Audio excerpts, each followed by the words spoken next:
अस्सलाम वालेकुम। मैं हाफिज शाहिद मुनीर हूँ। नाजरीन,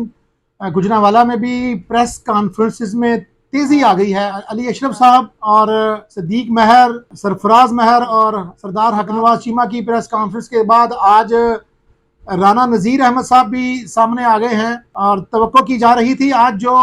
प्रेस कॉन्फ्रेंस होगी इस्लामाबाद नेशनल प्रेस क्लब में, उसमें एहसान विरक साहब भी और जफरुल्लाह चीमा और सोहेल जफर चीमा भी उनके साथ बैठ सकते हैं।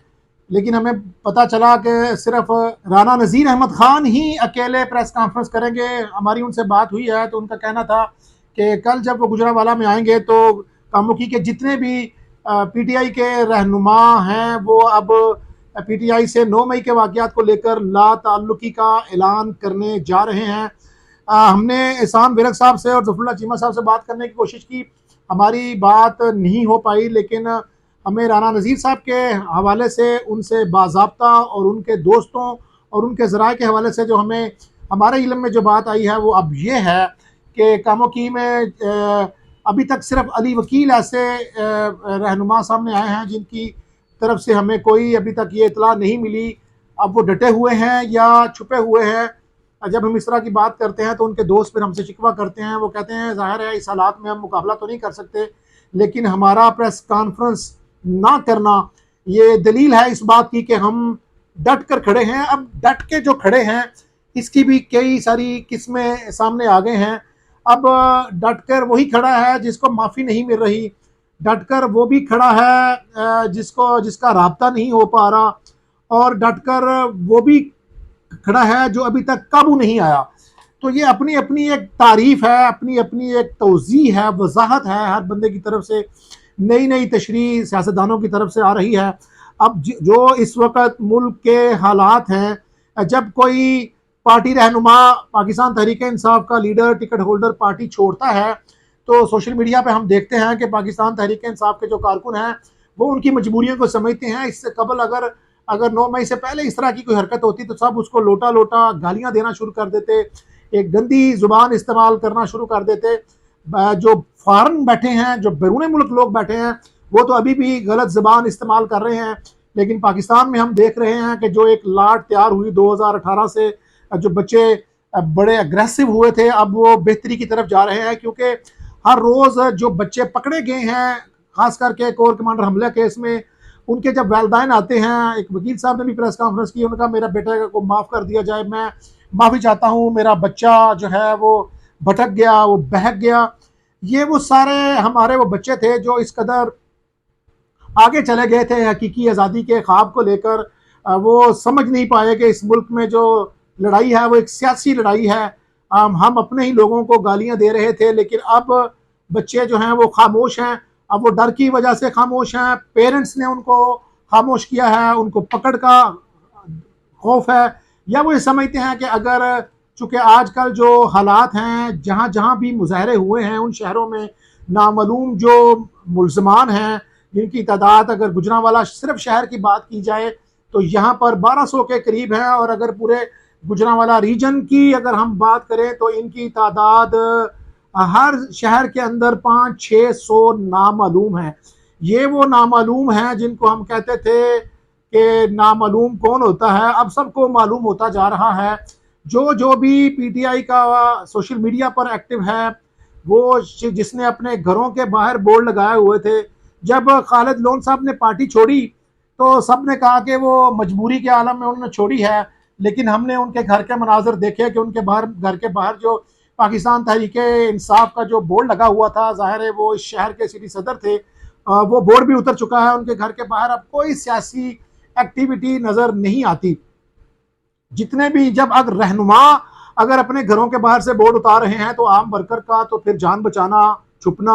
और अपनी फैमिली को नुकसान से बचाना। यहाँ पर भी कारकुन जो हैं वो फ़ोन करते हैं लीडरान को कि आप अपनी अपनी डील करते जा रहे हैं, हमारा भी कोई वाली वार्स बने, कोई हमारी भी बात करे। तो कोई भी पार्टी जो रहनुमा है, टिकट होल्डर है, लीडर है, जो पार्टी छोड़कर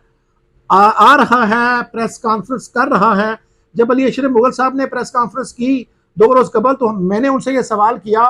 कि आप ये बता दें जो आपके कारकुन हैं उनका क्या करेंगे? तो उन्होंने एक मुख्तसर सा जवाब दिया कि उनके लिए कोशिश कर रहे हैं। जब हमने पूछा कि जो कैंट के ऊपर हमले वाले हैं उनका, उन्होंने कहा उसके लिए तो मुश्किल है, लेकिन बाकी दोस्तों के लिए हमारी बातचीत चल रही है। 2-3 दिन पहले हमने एक व्लॉग किया जिसमें हमने बताया कि रिजवान असलम भट्ट साहब जो टिकट होल्डर हैं, असल शहर का हल्का है, जो 700-800 वोटों से हारे थे, बड़े सरगर्म पाकिस्तान तहरीक इंसाफ के लीडर हैं। ये वाहिद लीडर थे जो बड़े कम मार्जिन से हारे थे और पिछले पौने 4 साल ये बड़े एक्टिव रहे। लेकिन जब से ये पर्चे हुए सब्जी मंडी वाला और थाना सदर और कैंट वाला, तो उसके बाद से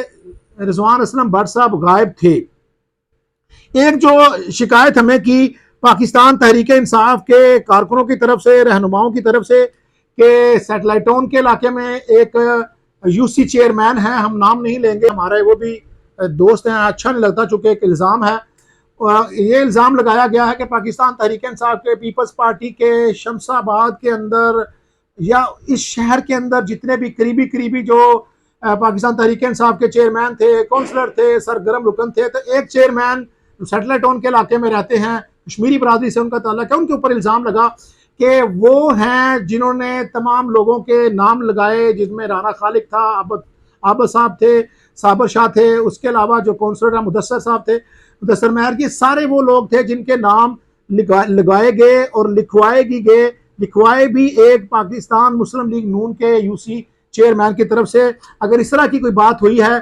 तो ये इंतहाई अफसोसनाक है। सियासत के अंदर हमें अपने दूसरे मुखालिफिन को इस तरह के वार नहीं करना चाहिए, वो मुस्लिम लीग नून है या पाकिस्तान तहरीक इंसाफ है। अगर पाकिस्तान तहरीक इंसाफ इक़्तिदार में थी तो वहाँ भी गलतियाँ हो रही थी, अब नून लीग वाले भी वही करेंगे और ये भूल जाएंगे कि ये मुकाफात अमल है, उनकी भी पकड़ हो सकती है। और हम मत भूलें अल्लाह बड़ा ताकतवर है, वो ये जो वक्त है, ये जो कुरान ने भी इस वक्त के बारे में कहा कि ये जो वक्त है, तिलकल अय्यामु नुदाविलुहा बैनन नास, की जो दिनों का हेर फेर है, कुरान कहता है हम ये लोगों के दरमियान फेरते रहते हैं। और वक्त की सबसे बड़ी खूबसूरती ये होती है कि वक्त ठहरता नहीं है किसी के लिए, वक्त बदलता चाहता है। अगर हम आज ताकत के नशे में, ताकत के खुमार में और इख्तियार को अपने को इस्तेमाल करेंगे अपने मुखालिफिन को, वैसे भी एक कौल है मौला अली अलैहिस्सलाम का कि आप हज़रत अली रज़ी अल्लाह ने कहा कि अल्लाह पाक जब किसी कमीने को इख्तियारात देता है ना, तो वो अपने मुखालिफिन को दबाना शुरू कर देता है, अपने करीबियों को डराना शुरू कर देता है। तो हमें इस तरह की लानत से बचना भी चाहिए। वक्त बदल जाएगा, ये जो लोग हैं ये छूट भी जाएंगे, ख़ास करके जो सब्ज़ी मंडी वाले और सदर वाले हैं, ये एक इनका एक सियासी पर्चा है जिसके अंदर जान छूट जाएगी। जो मैं बात करने जा रहा था कि जब प्रेस कॉन्फ्रेंस हुई अली अशरफ मुगल साहब की और सदीक महर साहब की, तो तवक्को ये थी कि उस वक्त रिजवान असलम भट्ट जो है ना वो भी प्रेस कॉन्फ्रेंस करेंगे, लेकिन आज हमें वो नहीं आए, उस प्रेस कॉन्फ्रेंस में वो मौजूद नहीं थी। हमने उनसे बात करने की भी कोशिश की, उनके दोस्तों के व्हाट्सएप से भी बात करने की कोशिश की, तो उनके दोस्तों ने हमें बताया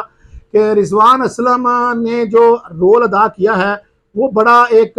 दिलेराना रोल है। उन्होंने कहा है कि वो प्रेस कॉन्फ्रेंस करने को तैयार हैं, लेकिन प्रेस कॉन्फ्रेंस तब तक नहीं करेंगे जब तक उनके इलाके के अंदर जो पाकिस्तान तहरीक इंसाफ के जितने भी सरगर्म कारकुन हैं, रहनुमा हैं, यूसी चेयरमैन हैं, काउंसलर हैं या उनके काउंसलर के जो उम्मीदवार हैं, जितने भी लोग हैं, हम सब के नाम नहीं ले सकते, उन्होंने कहा जब तक इन लोगों को रिहा नहीं किया जाएगा वो प्रेस कॉन्फ्रेंस नहीं करेंगे। मुदस्सर महर के साहब के बारे में हमें पता चला है कि रिजवान साहब की कोशिशों से वो आ चुके हैं। अभी बहुत सारे लोग हैं, कश्मीरी बाज़ार के हमारे दोस्त हैं,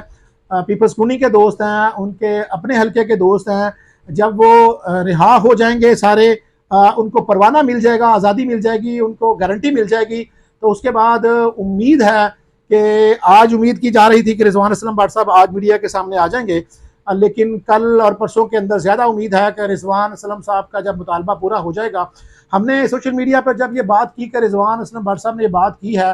तो काफ़ी सारे लोगों ने इस बात को सराहा कि ये बड़ा अच्छा इकदाम है लोगों के लिए खड़ा हो जाना। जिस तरह ख्वाजा वकार साहब खड़े हो गए, चौधरी परवेज़ लाई साहब के साथ के लिए आए, उन्होंने फूलों की पत्तियां निछावर की अपने लीडर के ऊपर, गिरफ्तारी भी दी, वो छूट भी गए, वो लीडर बन गए, लेकिन वो ऐसे वक्त में निकल के आए जब सू का आलम है, कोई किसी के साथ खड़े होने को सिवाय वकला कम्युनिटी के कोई सियासतदान के साथ कोई उसका वर्कर, कोई उसका रहनुमा नहीं खड़ा। चूँकि कानूनदान हैं, उनकी अपनी ज़िम्मेदारियाँ हैं, उनके पास अल्लाह ने एक ताकत इख्तियार दिया है हमारे वकला भाइयों को, तो वही आके खड़े होते हैं। उसके अलावा हम देखते हैं नारे मारने वाले लोग भी नहीं होते। लेकिन जो ख्वाजा वकार ने रोल अदा किया यकीनन काबिल तारीफ है। ख्वाजा साहब का बड़ा कारनामा है, और जब दिन बदल जाएंगे तो यकीनन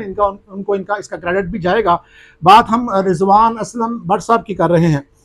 कि उन्होंने बड़ा अच्छा रोल अदा किया है, और अल्लाह करे कि वो भी जो है वो हमारे दरमियान आए। हम सब दोस्तों की मजबूरियां भी समझते हैं, वो भी आएँ, उनके सारे दोस्त भी आएँ, अपने अपने घरों में लोग आएँ। और ये जो